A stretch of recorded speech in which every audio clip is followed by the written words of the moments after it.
Hi guys, welcome back to my YouTube channel. This is Deepu Javadi. Good morning from Tirumala. Today day 2 in శ్రీవారి సేవ అనమాట. Actually మీరు చూస్తున్నారు కదా, TTD సంబంధించిన బస్సు వచ్చి మరి అందరినీ తీసుకెళ్తుంది. అంటే గ్రీన్ అండ్ ఎల్లో ఉన్న వాళ్ళందరూ పరకామణి సేవకు అనమాట. ఎల్లో శ్రీవారి సేవ చేద్దామని వచ్చిన వాళ్ళకి ఉండి లెక్కింపుకి అనమాట. గవర్నమెంట్ ఎంప్లాయీస్ మాత్రమే అలౌడ్ అనమాట పరకామణి సేవకి. ఇవాళ నైట్ టెంపుల్ డ్యూటీ పడింది, ఇంకా మార్నింగ్ ఏ డ్యూటీ వేయలేదు. అందుకే సరే చుట్టుపక్కల ఉన్న ప్లేసెస్ చూద్దామని చెప్పి ఫస్ట్ అయితే మా సేవా సదనం వెనకాల ఉన్న అమ్మవారి గుడికి అయితే వెళ్ళాం. ఇక్కడ నేను చాలాసార్లు తిరుమల వచ్చాను, కానీ ఈ రూట్ అయితే నాకు తెలియదు. అండ్ మళ్ళీ ఇలాంటి చిన్న చిన్న గుళ్ళు అయితే ఎప్పుడు కవర్ చేయలేదు. మా గ్రూప్ కి లీడర్ అని చెప్పాను కదా, మా చిన్నమ్మ ధనలక్ష్మి చిన్నమ్మ అంటే ఈవిడే. మా చిన్నమ్మ దగ్గరుండి తీసుకెళ్ళింది అనమాట ఈ టెంపుల్స్ అన్నిటికి. శ్రీ శ్రీ శ్రీ బాట గంగాలమ్మ తల్లి గుడి. మేము వెళ్ళే టైంకి అమ్మవారికి అలంకారం చేస్తున్నారు, ఎట్లేదన్నా 2 గంటలు పడుతుందని చెప్పి అన్నారు ఆయన. సరే అని చెప్పి వెనకాల ఉన్న నాగతీర్థానికి వెళ్దామని చెప్పారు మా చిన్నమ్మ గారు. ఈ నాగతీర్థానికి వెళ్ళే ప్లేస్ అయితే నాకు చాలా డిఫరెంట్ గా అనిపిస్తుంది. చాలా ఎక్సలెంట్ గా ఉంది కొన్ని లొకేషన్స్, అండ్ కొన్ని చోట్ల అంతా వరస్ట్ గా మెయింటైన్ చేస్తున్నారు. కానీ నాగతీర్థానికి వెళ్లే రూట్ లో కొన్ని లొకేషన్స్ అయితే చాలా ఎక్సలెంట్ గా ఉన్నాయి. కానీ ఇదంతా వాకబుల్ డిస్టెన్స్ రోడ్డు మీద నుంచి జస్ట్ 500 meters ఉంటుంది మన లోపలికి నాగతీర్థం. పురాణాల ప్రకారం చూసుకుంటే ఇక్కడ సుబ్రహ్మణ్య స్వామి తపస్సు చేసుకున్నారని, ఇదే నాగతీర్థంలో నీళ్లు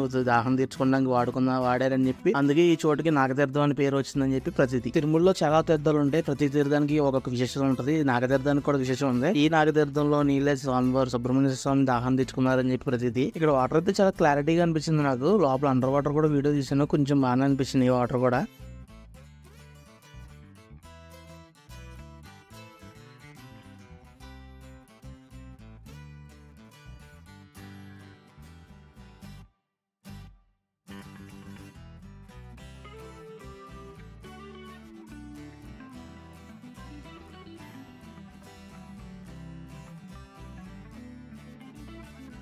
నాగతీర్థం చూసుకుంటే వచ్చేటప్పుడు కరెక్ట్గా లంచ్ టైం అయితే అయింది. సరే అన్నదాన సత్రంలోకి వెళ్ళి భోజనం చేసేసాం మొత్తం మా టీం అంతా ఎదుగుండి. నేను ఒక్కడిని పక్కకు వచ్చిన మా టీం మొత్తం జీబీపీ అనమాట. లంచ్ కంప్లీట్ అయిపోయిన తర్వాత బ్రష్ తీసుకుని ఈవినింగ్ 4 కల్లా టెంపుల్ దగ్గరికి అయితే వెళ్ళాం. టెంపుల్ దగ్గర రిపోర్ట్ చేయాల్సిన టైం వచ్చేసి మేము 6:30 కదా రిపోర్ట్ చేయాలన్నమాట. టెంపుల్ డ్యూటీ అనేటప్పుడు సేవకులను ఎక్కడైనా వేయచ్చు, గర్భగుళ్ళు అయినా వేయచ్చు, లేకపోతే బయట అయినా వేయచ్చు, ప్రసాదాల దగ్గర అయినా వేయచ్చు. అంత విజిలెన్స్ ఇష్టం. మనకి ఎక్కడ పడింది ఏంటనేది రేపు లాక్లో తెలుసుకుందాం.